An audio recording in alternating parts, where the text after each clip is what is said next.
Hello, hello, welcome, please come in to this, one of the probably many videos about Elden Ring Neightreign now that the network test is completed. I was fortunate enough to get in, and I figured I would use the opportunity to do some content on a new game, a thing I've never actually done before. And my expectations for this game are mixed, and tacking on some roguelike elements with some unique mechanics sounds pretty interesting. However, having the game be designed around a 3ve experience is a bit less appealing to me. I do most of my game playing solo, and trying to coordinate two other people to play with sounds like a lot of work. Assuming you even have two other people consistently wanting to play some Elden Ring. And yeah, the game will feature random matchmaking, but there is a question on if that is better or worse than playing solo. So my opinion going into this is tentatively mixed, but that's why we're here. Let's see what the game is actually like.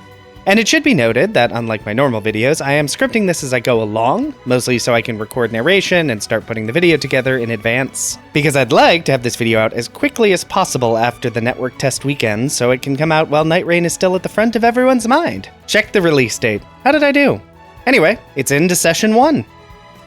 And this section is going to be real short. I got to play Nightreign for maybe 30 seconds. All the footage I have is on screen. Glorious, isn't it? But yeah, it's a network test, and network was tested, and it very much came up short. Which by itself is fine, that's why we do these things. Okay, now let's bail and get some rest in preparation for session 2, which will hopefully go better. Okay, and it's into session 2, and rather than being very early in the morning, it's now a bit late for me. And the good news is the network didn't immediately collapse under the weight of the player base. It still wasn't good though. Other content creators seem to have had more luck, but I spent the first 2 hours dropping into a run, getting kicked out in less than 5 minutes, then needing to reconnect. My longest run in that entire period almost made it to the first night boss. Footage on screen, assuming I can even find it. And it looks like I am actually the only one of the 3 players who made it this far without getting kicked out. And there it is, so I still haven't seen a night boss. I'm trying not to be too down about this. It is a network test. Testing the network is the entire point. FromSoft can now take all the data they get to shore up their systems to be ready, so this isn't launch day nonsense. However, it does highlight a related concern.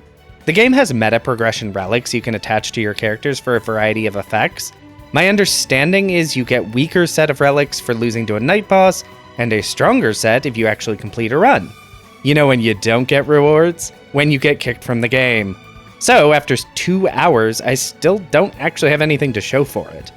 And considering FromSoft's history with their netcode being not always the best, my concern is that a momentary break in connection could scupper a whole run that was otherwise going pretty well.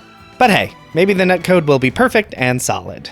And to that end, I should talk about the one run I actually got to do, after 2 hours of failed connections. I finally got dropped into a usable run with a Wilder and a Duchess. And I initially ran off on my own a bit to kill the chariots, which is particularly funny to do as a mage with a dagger.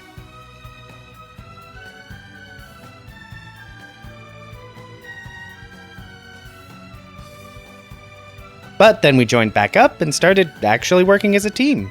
Wilder was consistently placing markers on the map to direct us to interesting locations. Had they gone through other runs to know where interesting things were? Or were they just looking at the icons on the map? No idea, don't actually care. Because having one player direct us around and having both other players actually follow that lead meant we spent the entire time cooperating to beat bosses, explore areas, and find loot. Early on, I found a fire shamshir to use as a melee weapon, which I quickly dropped once I came to understand how the Recluse's magic special move was supposed to be used, and the Duchess picked it up and used it for the rest of the run, I think? Meaning I had easy access to fire element damage to absorb. And fighting these bosses in co-op with teammates worked really well. The first night boss was Centipede Demon from DS1, but it had new moves, and when you dealt damage, it would occasionally drop off a little centipede buddy to add to the fight. I do actually really enjoy the Recluse's ability to bring allies back from the dead consistently at range. It made it even more important than normal to keep my distance and make ample use of my very floaty dodges. And the Recluse's unique mechanic of absorbing magic to both restore FP and charge up a weird super spell is great. I just wish I knew, or had any way to look up, what the different combinations did, because I was mostly just guessing. While the run went pretty well, we ended up getting a bit outmatched by Morgott here. Not surprising, Morgott in normal Elden Ring is fast and very damaging, And this amped up version is designed to go toe-to-toe with 3 players. I mean, look at this move. And this move. And this move.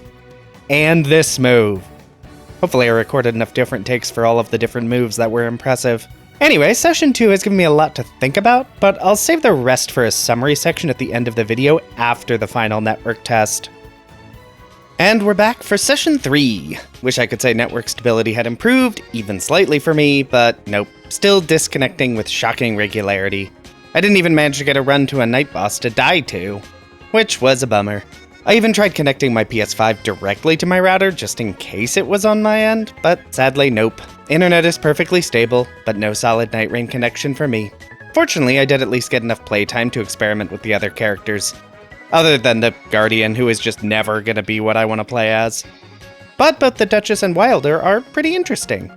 Duchess is definitely more my speed, with fast attacks, increased movements, and an ability that basically reapplies damage, which is always great. More damage is better damage. Never got a chance to use her stealth ability, but I saw enough on a stream to know the ability can be very useful. Meanwhile, Wilder's grappling hook is very effective at drawing enemies to you, or vice versa. And the big explosion is, chef's kiss. Okay, that is Session 3. Not as much as I'd hoped to have to say after this session, but what can you do? It's a network test. And it's into Session 4, which is similarly unstable, sadly. But at least in the first hour, it was a bit more consistent. I definitely had more runs that lasted longer than a minute, so that's kind of an improvement. It did give me some time to play around more with Wilder and determine, yeah, he's not my speed either. Don't get me wrong, I'm sure Wilder is absolutely someone's playstyle, but big sword, comparatively slow attacks? Nah. That's not for me. Especially after spending so much time with the better dodging of the Duchess and the Recluse, Wilder feels ponderous by comparison. Combined with Duchess's stupidly fast attacks and the Recluse's range spell casting means my choice was kind of made for me before I even played. Obviously, I still have to wait and see what the final 4 characters on release play like. I can't help but notice we don't have an incantation character yet, and incantations are very fun in Elden Ring. I did get one kind of good run in. The run didn't finish, mind you, but we got 2 and beat a night boss before I got kicked. It is a shame that it was Centipede Demon. Not that there is anything wrong with Centipede Demon, just that of the 3 night bosses I know of on Night 1 in the network test, Centipede Demon is the only one I've actually fought. And the fact that we beat the boss was kind of surprising. The run up to the boss fight wasn't particularly well executed, with killing these fire chariots taking, frankly, longer than it should have. And we lost our third, presumably also due to network issues. I mean, it's possible they dropped because I was ignoring their symbols trying to kill fire chariots, but tomato potato. And one fun thing to note is that the Centipede Demon is considerably less fire immune than he was in DS1, which is good because Magma Shot was my only good spell. And it is still a very good spell. Particularly because Centipede Demon doesn't actually move that much, so the pool of lava can deal some pretty decent damage over time. I am curious what scaling the game does when you are down a player or 2.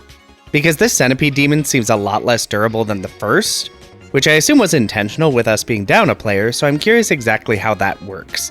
The game did immediately kick me after the Centipede fight, but at least I made it that far. Oh boy, you doing okay? I suspect this run may not be long for this world. And that was Session 4.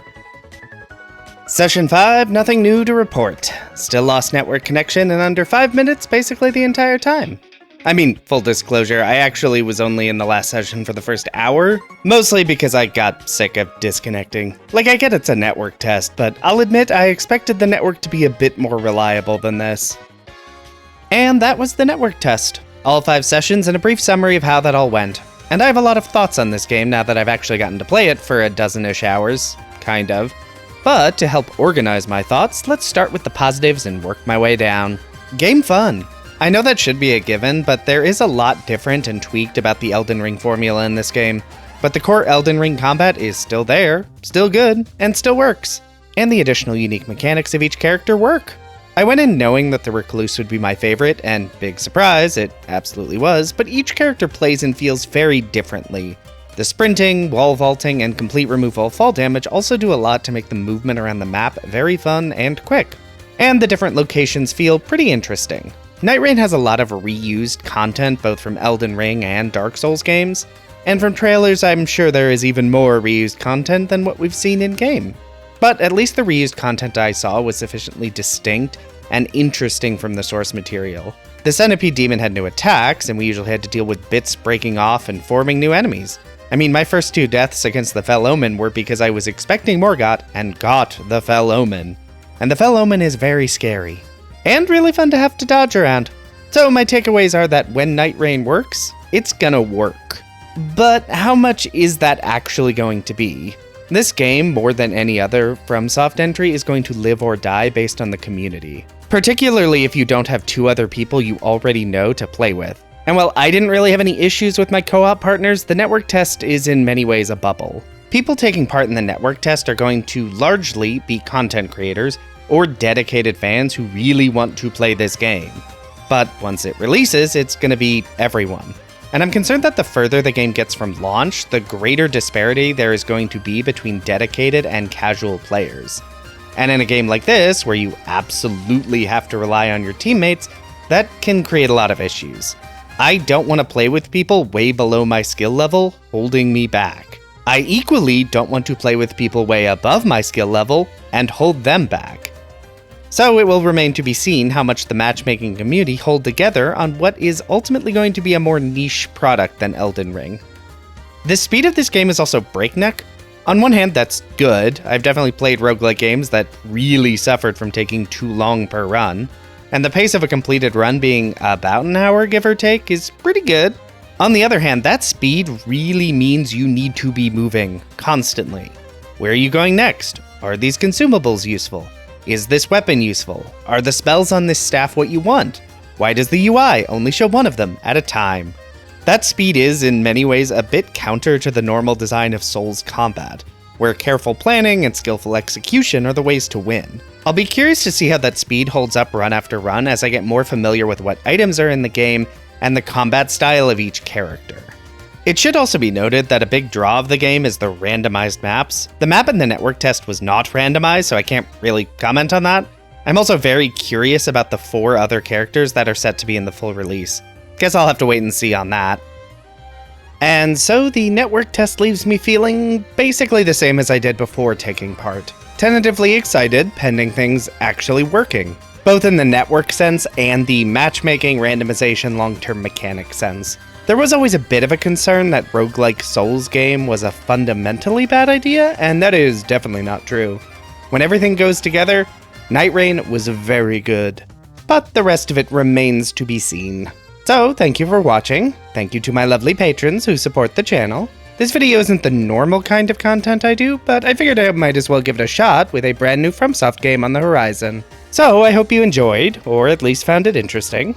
Let me know your thoughts on the game in the comments below. Were you in the network test? Was it kinder to you than it was to me? Are you excited for the full release in May? Or does the Souls roguelike combo not appeal to you? But whatever your feelings, that is the end of the video. So, have a safe trip home.